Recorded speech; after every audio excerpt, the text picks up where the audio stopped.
Hello students, it's time for chapter 35.3 on the age of anxiety. This is 35.3b, dealing with the fascists and socialists, the wonderful people that existed between World War I and World War II. So focus on the three objectives, know the difference between fascism and socialism, understand who Mussolini is, how he came to power, and same thing for Hitler. Here we go. So growth of European fascism is a direct result of the bad economic conditions that exist in Europe, and so when people have a desperate situation, okay, and they go for desperate things. A desperate answer sounds like the right thing. So this is why these people get elected, and this is why these people come to power. So lots of kids always ask, why would they vote for Hitler if they knew what he was? Well, because they were in a desperate situation. Things were really, really bad in Germany. Things were also bad in Italy. So on the right, you see the two guys. Obviously, the guy on the left is Hitler. He's well known. The guy on the right, Mussolini, not as well known, but you should know him because he starts fascism. The thing above their heads, that's the fascia, and it's a bundle of sticks tied around an axe, and it was used in Roman times. Why they got that symbol, it's probably just be related because Italy was trying to reclaim the power of Rome. Remember, the Roman Empire dominated, clearly the most dominant group in the area, so they want to reclaim that, so kind of go back to the old ways.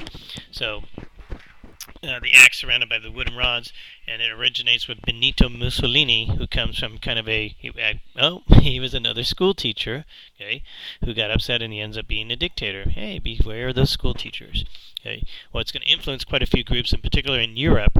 Fascism is not a European exclusive thing. However, fascist leaders are, for the most part, purely European. So here we have in Europe, Asia, Latin America, they're going to influence areas with their ideas, but not have a strong leader like the two here. So I threw this in from website, so just kind of kids are always confused as what's what. Okay, it's not the best and it's not completely accurate, but at least it shows left versus right. To the left, considered more liberal, so we go liberal, socialism, communism, anarchism. To the right, conservative. Okay, the ones in the middle, liberals, the donkey, that's the Democrats. Conservative is the Republicans, and that's the elephant. Okay, so it goes on the right, conservative, monarchism, Nazism, and fascism. This is kind of mistaken. It's got the slavery issue in there, in a sense of slavery. Okay, but remember that communism has no government, so it never got to that stage. So here's some more information. Okay. Fascism, the common elements that it has the primacy of the state over the individual. In other words, you as an individual are not important. What's really important is the good of the nation. So you will sacrifice for the good of the nation. You will sacrifice for the team. Okay.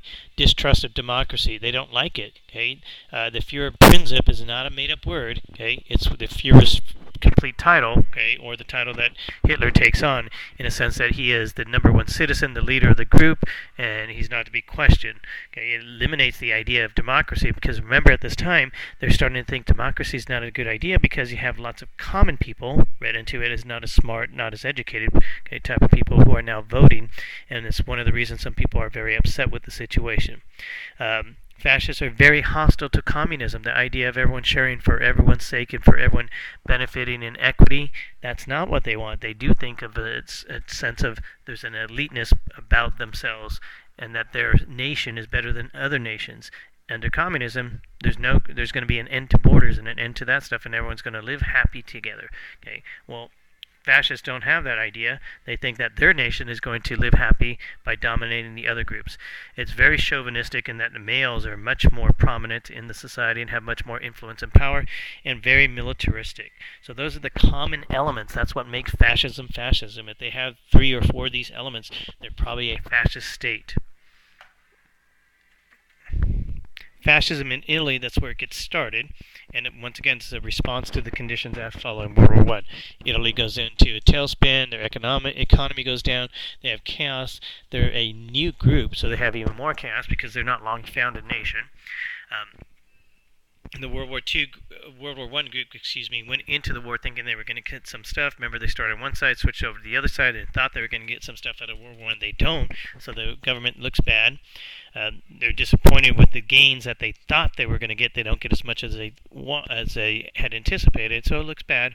And then with the economic and social turmoil that exists in Italy, it makes sense that they want a strong leader who's going to make Italy strong and dominate the other groups. Mussolini is that guy. Okay. he's a like I said, he is a former teacher, switched to newspaper editor, writing comments about things, and then he has some success in the northern part of Italy, to the point where his group of brown shirt thugs, brown shirt party group, start to move into other places and start to kind of dominate politics by kind of scaring people. At that point, the king, Emmanuel, offers him the prime ministership of Italy, and at that point in time, the king almost, in a sense, abdicates, gives up power, and Benito Mussolini becomes the leader. He's going to take the title El Duce, the leader, and at that point in time, he does clearly have power in Italy, and he's going to run things the way he wants to run things. Adolf Hitler, in a very similar situation, in 1921, he becomes the leader and the chairman of the National Socialist German Workers' Party, which has nothing to do really with socialists. It's not what he's about. But that's a popular name at the time. It sounds good, and they're going to use it. So these guys are the Nazis. Attempts to overthrow the government in 1923 don't work. He gets arrested. He's sent to jail. And then in jail, he writes his book called Mein Kampf, My Struggle. And in it becomes quite popular because it says that, Germany should do what they got to do and disregard the Versailles Treaty and not listen to it and do whatever they need to do to become powerful. This includes, his anti-Semitism ideas of getting rid of or taking Jews out of the society. In it, he capitalizes on the public discontent with the post-war era. Germany, once again, is punished very, very severely with the Versailles Treaty. They're forced by France and Great Britain to pay the reparations, to accept the guilt, or to say they were fault. It was Germany's fault for the war, and all sorts of terrible things, which gives a lot of pressure on that. So the war gear clause, the reparation payments, and then the inability within Germany for any strong parties to really put together any type of true direction.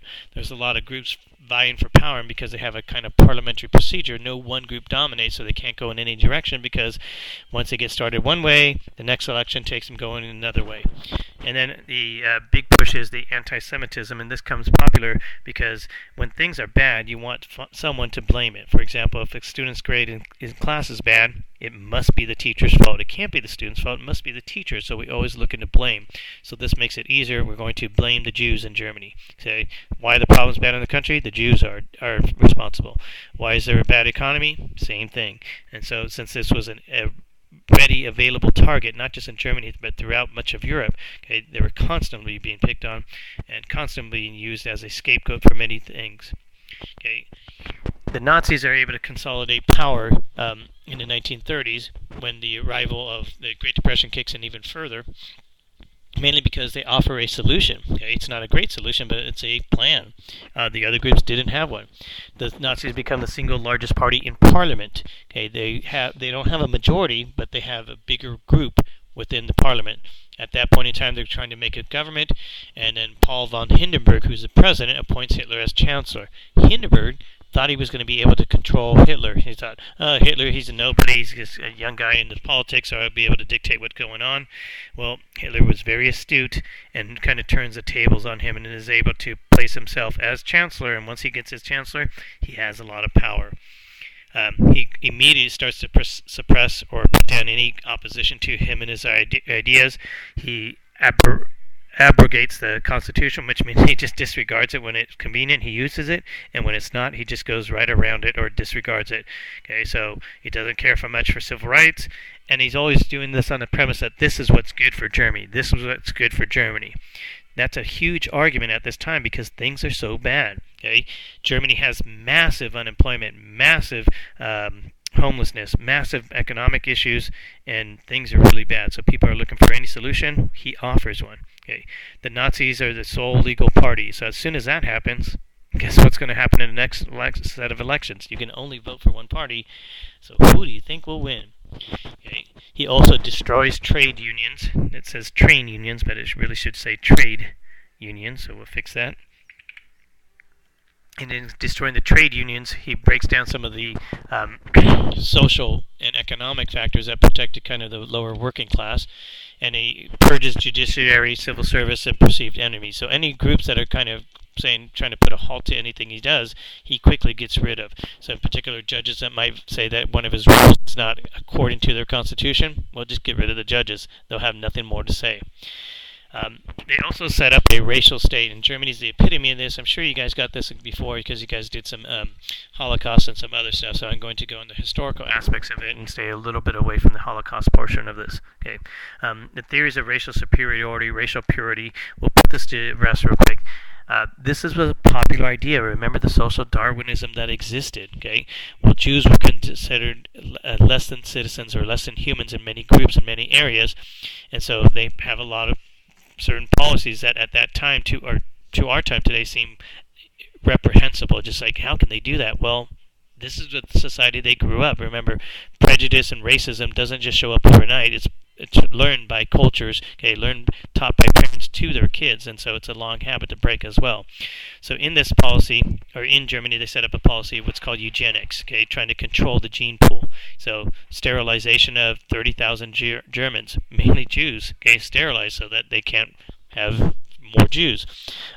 Abortion's illegal for healthy Germans. They wanted to have a clean race. And your book talks about how they encourage women to have lots and lots of babies because they wanted to bring in more German blood. Okay, euthanasia euthanasia. It's not about kids in India or anything like that. Euthanasia is the removal of certain groups of people who are unwanted by putting them to death. And all this sets up the things that are going to happen in the 30s with the Nuremberg trials and other things that we'll get into when we get to World War II. The anti-Semitism, what I'm trying to explain once again, was part of the culture, not just in Germany, okay, in many places within Europe. Okay, when things go bad, they look for a group to pick on. In Europe, it was usually the Jews that were getting picked on. Jews, Gypsies, Slavs, other groups of people. Remember, things are bad, it must be some other group's fault. In 1935, they set this up, and this is the beginning of essentially the German pogroms, okay? Just like the Russian pogroms, okay, where the removal of Jews or the influence of them or to trying to eliminate them from influence in society. Here it happened. So Nuremberg laws said that Jews were prohibited from marrying non-Jews. Jews can't participate in civil service. In other words, they can't be administrators in the civil service. They're going to be removed from schools. And then the liquidation of Jewish-owned businesses, that's taking away their business. So if they have the business, you're not allowed to have it if you're Jewish. This is highlighted in what's called the Night of Broken Glass Kristallnacht, okay? And that sets up everything. It's very clear that to be a Jew in Germany at this time is not a very safe thing for people. Oops. Hey, I think that's it. Oh, we'll go back to this real quick then. Okay, so all this sets up what's going to happen as to World War II. And so I want to re-emphasize one last time that this was creation because of the poor economic conditions. It leads to these drastic actions. Okay, the people aren't dumb. They're not haters. They're not lovers necessarily, but they're doing it as a result of their economic condition. All right, be ready for the test. Rouse loves you.